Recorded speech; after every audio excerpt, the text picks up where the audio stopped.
नोएडा में 50 kilo drug पकड़ी गई है, जिसकी मार्केट में कीमत 150 करोड़ रुपए है। और ये सारी की सारी ड्रग दिल्ली एनसीआर के कॉलेज में सप्लाई हो रही थी।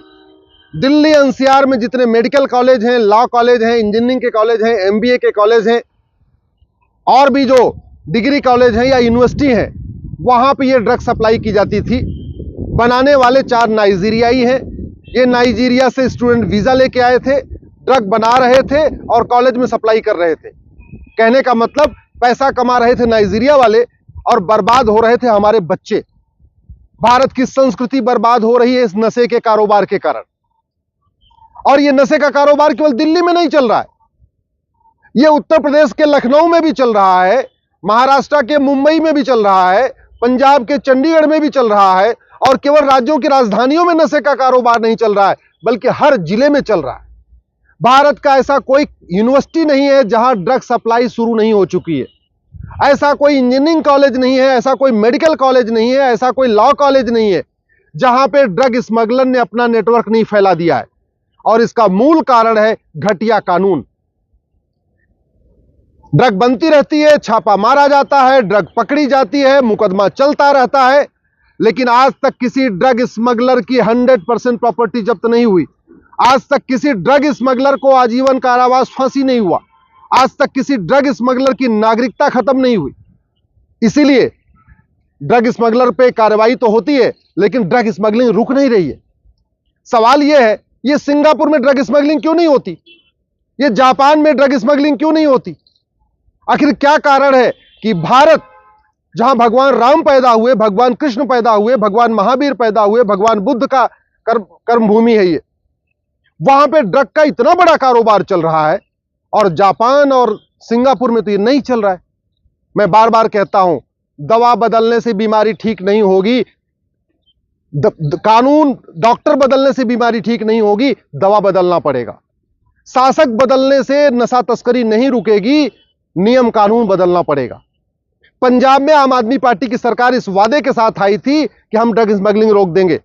2 साल बीत चुका है, मुख्यमंत्री वहां भगवंत मान को ढेले भर की ड्रग स्मगलिंग नहीं रुकी है। कोई एक भी जिला ऐसा है नहीं पंजाब में जहां ड्रग स्मगलिंग आज भी नहीं हो रही। इस ड्रग स्मगलिंग के कारण हमारी जनरेशन बर्बाद हो रही है, हमारी पूरा युवा पीढ़ी बर्बाद हो रही है। लाखों मां बाप नशेड़ी बच्चों से परेशान है, लाखों बहनें नशेड़ी पतियों से परेशान है, लाखों बच्चे नशेड़ी बाप से परेशान है। कितने घर तबाह हो चुके हैं, क्राइम बढ़ता जा रहा है। सबसे बड़ा यह कि भारत की संस्कृति बर्बाद हो रही है, धन भी बर्बाद हो रहा है, धन भी बर्बाद हो रहा है, स्वास्थ्य भी बर्बाद हो रहा है। इसके बावजूद कोई भी पॉलिटिकल पार्टी ड्रग स्मगलर को फांसी देने के लिए कानून बनाने की मांग नहीं कर रही। कोई भी सांसद और विधायक ड्रग स्मगलर की 100% प्रॉपर्टी जब्त करने, नागरिकता खत्म करने के लिए कानून बनाने की मांग नहीं कर रहा है। सवाल यह है कि नाइजीरिया से वीजा मिला, वो नोएडा आए, ड्रग बना रहे, ये वीजा ऐसा कैसे हो गया कि वीजा दिया लेकिन कभी वेरीफाई नहीं किया कि स्टूडेंट वीजा मिला है, तो ये जो वीजा लेके आए ये पढ़ते भी है कि नहीं पढ़ते। दूसरा, वीजा के वायलेशन पे कठोर दंड का भय नहीं है। अमेरिका में अगर आप वीजा रूल को तोड़ेंगे तो आपको 20 साल की सजा होगी। चीन में अगर आपने जो नियम है वीजा नियम उसको तोड़ा तो आपको 10 से 20 साल की सजा होगी। सिंगापुर में अगर आपने वीजा नियम तोड़ा तो आपको 10 से 20 साल की सजा होगी। भारत में वीजा नियम तोड़ने पर कोई सजा ही नहीं है। इसलिए लोग वीजा लेके आते हैं, स्टूडेंट वीजा लेके आते हैं, यहां ड्रग बनाते हैं और ड्रग सप्लाई करते हैं। स्टूडेंट वीजा लेके आते हैं, यहां धर्मांतरण के काम में लग जाते हैं। स्टूडेंट वीजा लेके आते हैं, यहां जगह जगह चंगाई सभा कर करके लोगों को कन्वर्ट करते हैं। स्टूडेंट वीजा लेके आते हैं, जगह जगह ट्राइबल्स के बीच में, आदिवासियों के बीच में धर्मांतरण कराते। मैं आप लोगों से आग्रह करता हूं, आप अपनी पॉलिटिकल पार्टियों के नेताओं से पूछिए कि आखिर नियम कानून बदलने में समस्या क्या है। कानूनों के बदलाव में कोई लागत तो आती नहीं। स्कूल बनाने की लागत आती है, कॉलेज बनाने की लागत आती है, रेलवे स्टेशन बनाने की लागत आती है, ट्रेन बनाने की लागत आती है, मिसाइल बनाने की लागत आती है, हर चीज की तो लागत आती है। लेकिन नियम कानून तो मुफ्त में बन जाता है। एक हाईवे बनता है, उससे मुश्किल से 1 करोड़ लोगों को फायदा होता है। कानून बनता है, उससे 100 करोड़ लोगों को फायदा होता है। मैं आप लोगों से हाथ जोड़ के निवेदन कर रहा हूं, यह दल गुलामी छोड़ दीजिए। नेताओं की गुलामी छोड़ दीजिए। ये पार्टियां और ये नेता ये भारत की संस्कृति बचाने नहीं आएंगे। भारत की संस्कृति आपको बचाना पड़ेगा। आप इस बात को समझिए कि जो समस्या भारत में है अगर वो चीन में नहीं है, इसका मतलब उनका कानून अच्छा है, हमारा कानून घटिया है। जो समस्या भारत में है वो सिंगापुर में नहीं है, इसका मतलब उनका कानून अच्छा है, हमारा कानून घटिया है। सिंगापुर में ड्रग स्मगलिंग पे फांसी की सजा है, हमारे देश में यह कानून क्यों नहीं बन रहा है? चीन में भ्रष्टाचार पे फांसी की सजा है, यह कानून हमारे यहां क्यों नहीं बन रहा है? जापान में अवैध घुसपैठ पे आजीवन कारावास की सजा है, यह कानून हमारे यहां क्यों नहीं बन रहा है? कुछ देशों में धर्मांतरण पे भी 20 साल की सजा है, यह कानून हमारे यहां क्यों नहीं बनता? हमारे देश में अगर आप भ्रष्टाचार अपराध खत्म करना है, हमें one nation one penal code बनाना पड़ेगा। ये जो घूसखोरी, कमीशनखोरी, जमाखोरी, मिलावटखोरी, कालाबाजारी, नशा तस्करी, मानव तस्करी, सोना तस्करी, चंदन तस्करी, घुसपैठ, धर्मांतरण, जो दुनिया भर का घटिया कानूनों का मकड़जाल बना रखा है ना, इसको खत्म करना पड़ेगा। एक कानून बनाना पड़ेगा, one nation one penal code, और जितने अपराध है उसमें दंड हमें सबसे कठोर देना पड़ेगा। भगवान श्री राम ने बोला ना, भय बिन होय न प्रीत। हम अपने कानूनों को बाहर के कानूनों से कंपेयर करें और अपना कानून सर्वोत्तम कानून बनाएं।